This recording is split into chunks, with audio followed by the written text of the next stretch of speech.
The Supertrend indicator is one of the most popular trading indicators out there, and it has a very promising name. Thousands of traders use it every day. But here's the problem. Almost nobody knows if it actually works or how good it works. So instead of guessing, I did what most traders don't do. I backtested the Supertrend strategy on decades of data, and the results might surprise you. In this video, you'll learn exactly how the Supertrend indicator works, the rules of a simple trading strategy, and most importantly, whether it's actually profitable. Let's look at how it works. The Supertrend indicator is a trend-following tool. It plots a line above or below the price based on volatility, using something called the average true range, or ATR. When the price is above the line, the trend is considered up. When it's below, the trend is down. And when price crosses the line, you get a buy or sell signal. Before we backtest it, let's explain how you calculate the Supertrend indicator. First, you calculate the median price. This is fairly straightforward. You add the high and a low for the bar and divide by 2. From the median price, you create 2 bands, one upper band and one lower band. The lower band is deducted a multiplier times the ATR over a certain look-back period. The upper band adds the same value.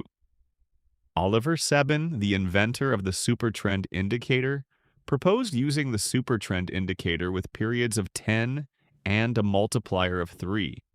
In this video, we use these values. Despite consisting of 2 bands, only one line is shown on the screen. How is this possible?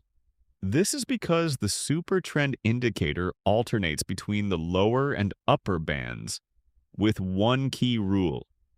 The lower band cannot move downward, and the upper band cannot move upward.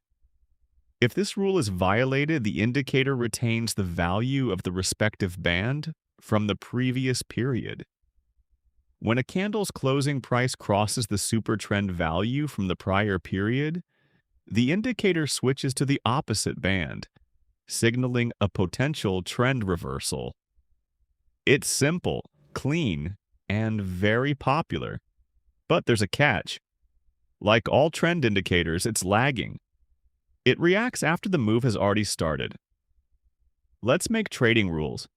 To test it properly, I created a simple rule-based strategy. Buy when the Supertrend turns bullish. That means when the close of a bar crosses above the previous value of the Supertrend indicator. Sell when it turns bearish, which means when the close of a bar crosses below the previous value. Test on the S&P 500. Use weekly data going back about to 1960. Default settings: ATR 10 and multiplier 3. No curve fitting, no optimization, just a clean backtest. Here's what the data says. A $100,000 investment in 1960 would now be worth almost $5.4 million, not considering dividends, thus underrating the performance. The strategy produced just 41 trades over the entire period. The annual return came in at about 6.2%. The average gain per trade was around 11%, and the win rate was roughly 68%. You are invested only 63% of the time. Most importantly, the maximum drawdown was about 25%. That's significantly lower than buy and hold. So while returns are a bit lower, the risk is also much lower. This means that the risk-adjusted return came in at 9.8%, which is better than buy and hold.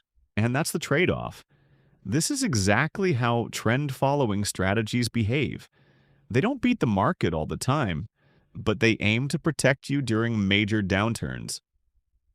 The Supertrend indicator does a decent job at that. It keeps you in big trends and helps you avoid the worst drawdowns. But it's far from perfect. The biggest issue is sideways markets. When the market chops around, you get false signals and what traders call whipsaws.